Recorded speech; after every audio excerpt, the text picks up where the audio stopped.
On the crisp morning of May 1, 1942, the vast officer's wardroom of the super battleship Yamato lay transformed into a theater of make-believe war. At exactly 9:30, Rear Admiral Matome Ugaki, Yamamoto's trusted deputy and supreme arbiter of the coming exercise, took his station at the head of a gigantic chart table that now filled the entire compartment. Young lieutenants darted about placing polished mahogany tokens on a painted ocean that stretched nearly 12 meters from end to end. One by one, 20 flag officers in immaculate white uniforms entered in solemn procession, each accompanied by aides clutching bulging briefcases marked with crimson seals.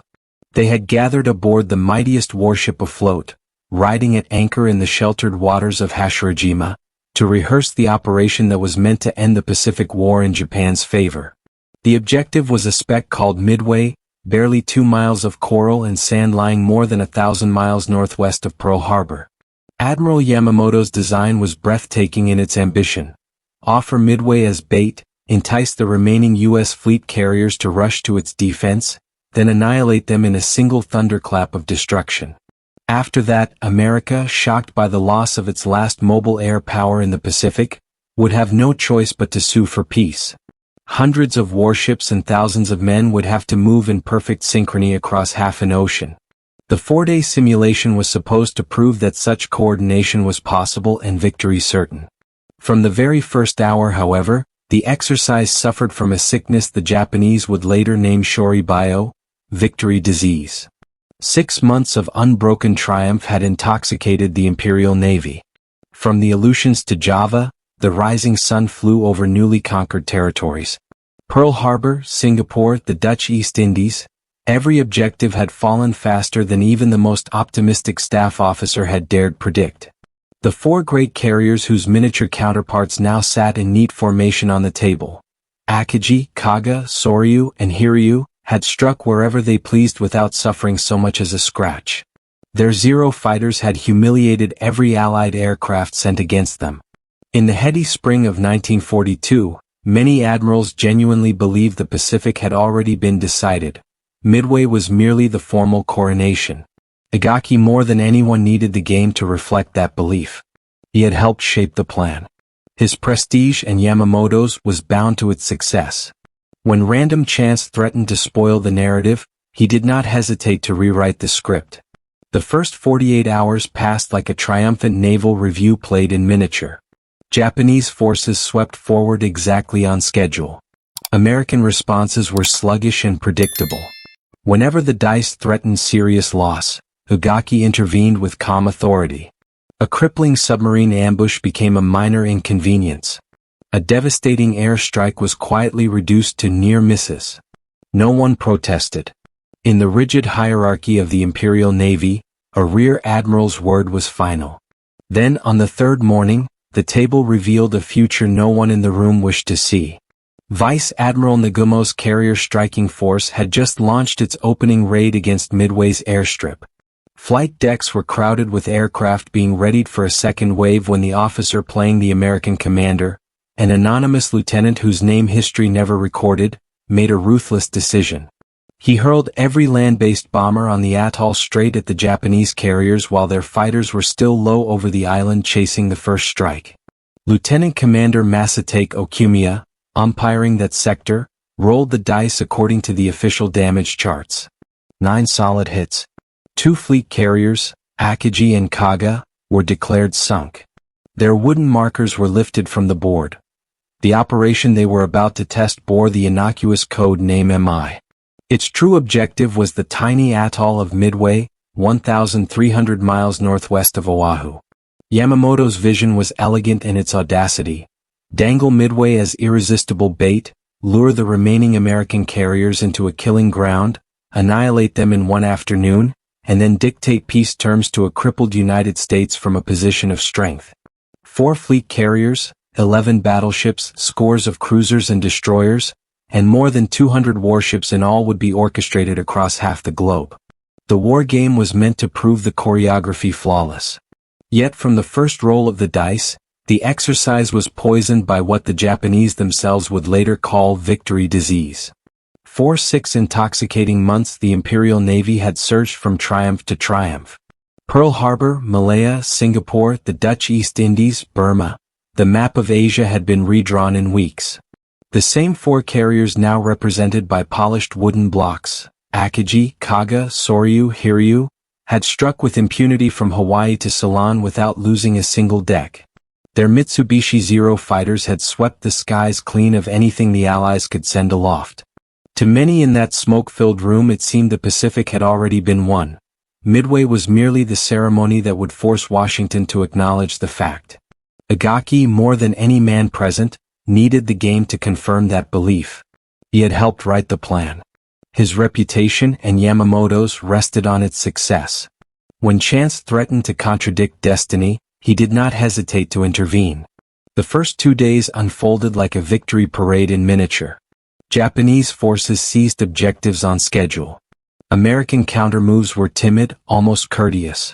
Whenever the dice hinted at serious Japanese losses, Ugaki quietly adjusted the outcome. A devastating air strike became a glancing blow. A submarine torpedo attack became a near miss. Officers around the table exchanged glances but said nothing. Rank has its privileges. Survival sometimes depends on recognizing them. Then, on the morning of the 3rd day, disaster appeared on the table exactly as it would appear in reality 1 month later. Nagumo's carrier force, played by red blocks, had just launched its first strike against Midway's airfield. Decks were crowded with aircraft being spotted for a second wave when the young lieutenant. A chill settled over the compartment. Ugaki stared at the empty spaces as though they were personal insults. 9 hits from shore-based bombers without fighter escort? He asked softly. Impossible. The combat air patrol would have torn them apart. Reroll. Okumiya obeyed. 3 hits. Kaga remained lost, but Akagi survived, scarred yet afloat. The game continued toward its preordained happy ending. Later, when the exercise shifted to the planned conquest of Fiji and Samoa, someone quietly returned Kaga's marker to the formation. No one commented on the resurrection. The pattern held for the rest of the simulation. Whenever fortune suggested Japanese defeat, Ugaki adjusted the outcome until fortune complied. American carriers that sortied early were ruled to have acted on impossible foreknowledge and ordered back to Pearl Harbor. Submarines that found the fleet by accident were declared to have misidentified shadows. Every threatening possibility was dismissed as unrealistic, and rerun until it vanished. Only one man dared challenge the choreography. Commander Minoru Genda, the brilliant planner of the Pearl Harbor raid, waited until coffee was served and then spoke quietly. If the Americans already know our objective and sortie their carriers in time to lie in wait, the entire first day becomes a disaster for us. Ugaki thanked Genda for his thoroughness, assured him the new Jan 25 code was unbreakable and moved on. The subject was closed. On May 6 the exercise concluded amid polite applause and mutual congratulations. The operation was declared flawless. Officers departed Yamato convinced the Pacific would soon be a Japanese lake. They could not have been more mistaken. In a stuffy basement at Pearl Harbor codenamed Station HYPO, Commander Joseph Rochefort's codebreakers had already identified AF as Midway. A simple ruse, an open radio message claiming the island's freshwater plant had failed, confirmed it when Tokyo repeated the lie. Admiral Nimitz knew the date, the target, and the rough composition of the enemy fleet. He ordered Enterprise, Hornet, and the gravely wounded Yorktown, repaired in a miraculous 72-hour frenzy, to sea days early, to wait in ambush at a point marked only Point Luck. On the morning of June 4, 1942, the war game became grim prophecy. Nagumo launched his beautifully timed dawn strike against Midway. His reserve aircraft waited below, armed first for ships, then changed to bombs, then changed back again in frantic indecision. Reconnaissance was late and incomplete. Tone's scout plane, delayed half an hour by a sticky catapult, finally reported American ships but forgot to mention the crucial word carriers. While Japanese flight decks lay choked with fueled and armed aircraft, American dive bombers arrived out of a clear sky. In 6 unbelievable minutes Akagi, Kaga, and Soryu became floating torches. Hiryu fought back with savage pride, mortally wounding Yorktown, but by sunset all 4 Japanese carriers were gone. 3,000 seasoned sailors and priceless veteran airmen followed them to the bottom. The dice aboard Yamato had spoken the truth after all. Ugaki had simply refused to hear it. Japan concealed the catastrophe even from its own people. Radio Tokyo proclaimed a glorious triumph. The 4 great carriers remained officially on operations. Bereaved families received only vague letters of condolence. The lie served its purpose for a time, but it also blinded Japan to the lessons that might have saved later fleets. The strategic consequences were immediate and irreversible. Japan's entire war plan had rested on one quick, decisive battle before American industry could awaken. When that battle ended with 4 carriers on the seabed instead of 2 American ones, the dream died. Guadalcanal followed in August, then the long, hopeless attrition that ended beneath atomic clouds. Matome Ugaki survived the war by a single day. On August 16, 1945, refusing to accept surrender, he climbed into a suicide plane and flew toward Okinawa. His body was never found. Today the 4 carriers rest 5 kilometers beneath the Pacific, silent monuments to the moment arrogance overruled arithmetic. Akagi still sits upright, pagoda mast reaching vainly toward a sun she will never see again. Kaga lies inverted, her back broken. Soryu and Hiryu are scattered wreckage across the abyss. Naval colleges around the world still study those 6 minutes in June 1942. They study the courage of Torpedo 8, the instinct of Wade McCluskey, the cold calculation of Raymond Spruance. But above all they study the smoke-filled wardroom aboard Yamato where proud men looked at the future, saw defeat staring back at them, and decided the future was wrong. The dice had been right all along. Reality simply waited patiently to collect.